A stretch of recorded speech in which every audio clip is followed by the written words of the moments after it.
네, 안녕하세요. 10월 4일 오전 8시 39분 14초 15초 이렇게 지나고 있습니다. 긴 연휴 이어서 좀 글쎄요, 이 HLB를 좀 말씀드릴 것인데 지금 어떤 뭐 걱정을 하시는 분들도 계실 것이고 아니면 전혀 뭐 생각 없이 그냥 뭐 어떻게 되겠지 뭐 이렇게 생각하시는 분들도 계시지 않나 싶습니다. 저번 주의 흐름이 어떻게 나왔는지 한번 살펴보도록 하겠습니다. 자, 먼저 생명과학 볼게요. 자, 연휴인 만큼 짧게 말씀을 좀 드려볼게요. 일단 HLB하고 생명과학에 있어서 이제 저번 주에 말씀드렸던 내용이 이런 양봉, 음봉이었지만 시장이 안 좋았을 때 워낙 강했고 그리고 나서 이제 하락이 나온 것이기 때문에 이 두 개를 합쳤을 때 그냥 자 양봉 플러스 양봉으로 보시면 좋다. 예, 이렇게 이제 말씀을 드린 상황입니다.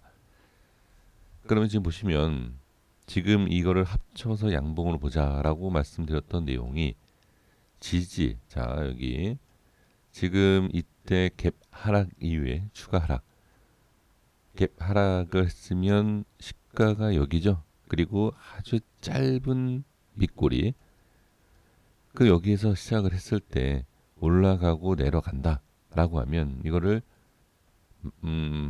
자 합치면 어떻게 되는 거죠? 합치면 네, 이렇게 이런 양봉이 생기는 거죠.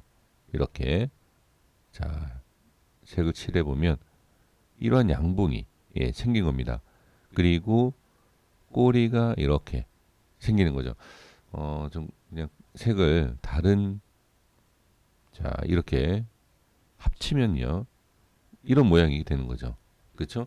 이런 양봉이 생기는 겁니다. 자 이런 양봉을 제가 그림을 그린 이유가 자 여기 이날 이 저번 주에 이제 마지막 금요일 장의 모습을 보시면 모양이 비슷하죠. 그러니까 이 모양이 왜 비슷하냐? 저항이라는 걸 제가 말씀을 드리려고 제가 이걸 말씀을 좀 드리는 것입니다. 지금 보시면은 오일선에 대한 저항이 생긴 것도 맞지만 이 캔들이라는 것이 이 차트라는 것과 이 캔들이라는 것이 상승이 나오면 돌파 그리고 하락이 나오면 저항 이건 다 알고 있지 않습니까? 이 기본적인 원리를부터 시작을 하는 겁니다. 차트 분석이라는 게. 그러면 지금 이 위치에서 저항이 생겼다. 물론 큰 그림으로 봤을 때 이 기준, 자, 제가 설정한 이 기준을 가지고서는 큰 그림을 분석하는 게 맞습니다. 그런데 이제 하루하루를 좀 짧게 대응 그리고 분석하는 거에 있어서는 바로 앞에 이런 모습을 봐야 돼요. 그래서 보는 것이 바로 분봉이다. 분봉 차트를 보는 것이 바로 앞에 어떠한 모양이 있기 때문에 하락이 나온다, 상승이 나온다. 이 내용이고 이 원리입니다. 그럼 지금 여기에 대한 부분에 있을 때는 분명히 전체적인 저항도 물론 이게 중요하죠. 그리고 나서 앞에 돌파를 못하고 지금도 마찬가지입니다.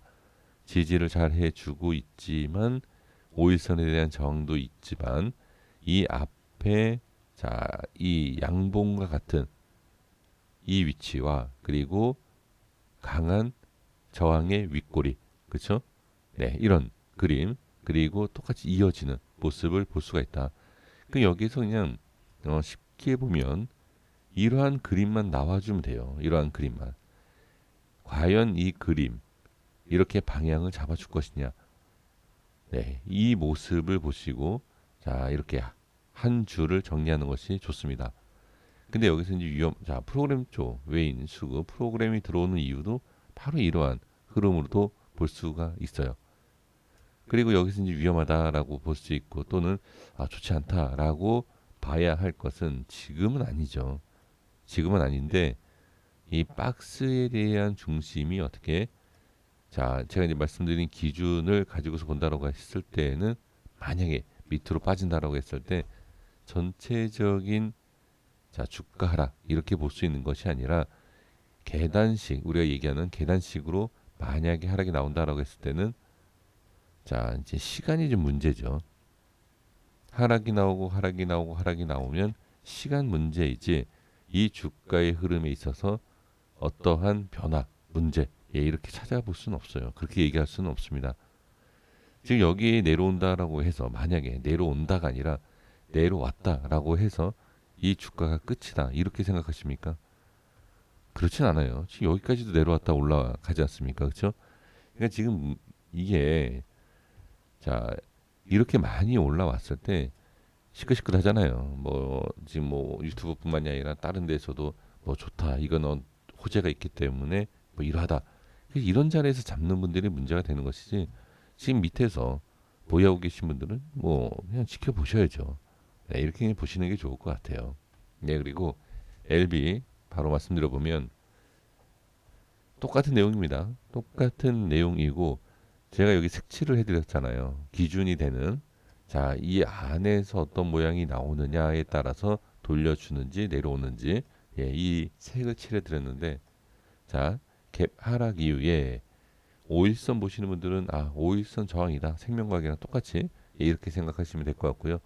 저는 이제 이동평균선을 무시할 수는 없어요. 분명히 이동평균선은 많은 투자자들을 보고 있기 때문에 무시할 수 없지만 제가 생각하는 것은 이 앞에 캔들과 좀 전에 말씀드린 그러한 흐름 때문에 자, 이 색 안에 대한 저항이 이제 생기는 모습이다. 저는 이렇게 보는 것입니다. 그러니까 왜 그러냐면 만약에 이평선이 이렇게 내려와요. 그러면 이평선에 대해서 이격이 많이 생기면서 빠진다. 이거 문제가 되고 이평선이 돌파가 되면서 같이 빠진다. 이건 괜찮나요? 그 이평선 기준으로 잡을 수는 없다라는 거예요. 제가 이제 말씀드리고 싶은 거는. 그래서 이동평균선 5일선 저항 받는 것도 맞지만 이건 틀리다라고 말씀드린 게 아닙니다. 맞지만 제가 보는 위치에서 21선 이동평균선 이탈에 대한 기술적 반등이 꼭 나와야 하고 이전의 위치를 지지를 해줘야 되는 위치를 표시를 해드린 거예요. 이게. 그러면 이 상황에서 돌파 자 잠기는 게 문제가 아니라 잠기고 나서 돌파를 못하면 이게 문제가 돼요. 그렇기 때문에 지금 예, 저항이 생겼죠. 저항이 생겼지만 이 흐름에서 벗어난 게 아니기 때문에 조금 더 지켜보시면서 이 위치 이렇게 돌려주느냐 조금 내려와도 상관없습니다. 이렇게 내려오고 상관없어요. 내려오는 것도 하지만 돌파를 과연 할 수 있느냐 이걸 보시면 돼요. 지금은 그래서 돌파 상승 돌려주는 모습이 확실하게 나오면 이 위치의 돌파가 왜 중요하냐면 이 저항을 쉽게 뚫을 수 있는 게 쉽게라는 것은 무조건 올라간다가 아니라 깊게 빠지면 상당히 어려워져 이게 돌파하기가 이 위치가 그러면 올릴 생각이 있다라고 하면 이 자리에서 이렇게 돌려주지 않겠느냐라는 거죠. 그래서 지금 상황을 보실 때는 이렇게 그냥 보시면 돼요. 아직까지는 저항 큰 하락이 나오는 위치가 아니에요. 아직은 그래서 걱정할 필요는 없다. 하지만 여기 이제 잠기기 시작을 했고 이 안으로 들어온 상황이기 때문에 이제는 봐야 할 것은 돌파를 봐야 된다. 이렇게 봐야 됩니다. 그래서 돌파가 나오지 못하고 만약에 여기에서 횡보하는 것도 상관은 없어요. 하지만 이탈을 하고 다음 이 이탈한다라고 해서 또 안 좋은 게 아니라 단계별로 제가 말씀을 드리는 겁니다. 이 밑에 만약에 빠진다라고 했을 때는 어디를 봐야 된다? 21선에 대한 꼭 이 자리에 21선에 대한 돌파 그리고 지지는 안 됐어도 이제 다음은 61선 근처를 봐야 된다. 이렇게 보시면 돼요. 그래서 상승과 그 다음에 이런 모습이 그러니까 상승이 제대로 나오지 못했을 경우에 다시 한번 이런 모양을 그려보고 그리고 나서 다음 자리를 보는 것이죠. 그래서 지금 이런 모습이 나왔다라고 해서 뭐 좋다 나쁘다 딱 얘기할 수 있는 것은 아니라 현재 이런 모습이 왜 나왔고 저항이 왜 생겼는지를 알아주시면 될 것 같습니다. 그래서 이제 내일 이후에 흐름이 어떠한지를 지켜보시면 좋을 것 같고요. 그리고 이제 많은 분들이 이제 외인의 수급을 좀 기대를 분명히 하실 거예요. 근데 이거는 부정적인 내용이다라고 얘기할 수도 없지만 저는 꼭 긍정적이다라고 얘기할 수는 없어요. 제가 이 외인 수급에 대해서 질문 주실 때 제 답변 드리는 게 뭐죠? 분명히 외인 수급이 들어오면 올라가는 경우도 있어요. 근데 하락하는 경우도 있다. 이것만 갖고선 주식을 알 수 있다라고 하면 다 수익을 벌죠. 그렇죠? 외인이 들어오는 상황에서 빠진다. 이건 모아 가야 된다는 얘기죠. 만약 이게 올리는 주체다라고 하면. 그래서 너무 이것만 또 집중을 해서도 저는 잘못된 결과를 만들 수 있다. 그래서 이 외인의 수급은 분명히 볼 필요는 있지만 100% 올린다. 이건 말이 안 돼요. 예, 이건 절대 말이 안 됩니다. 그렇기 때문에 외인의 수급 긍정적으로 볼 필요는 있지만 무조건 상승으로만 볼 수는 없다. 이렇게 다시 한번 말씀을 드리도록 하겠습니다. 여기까지 있습니다. 구독과 좋아요 부탁드리겠습니다. 감사합니다.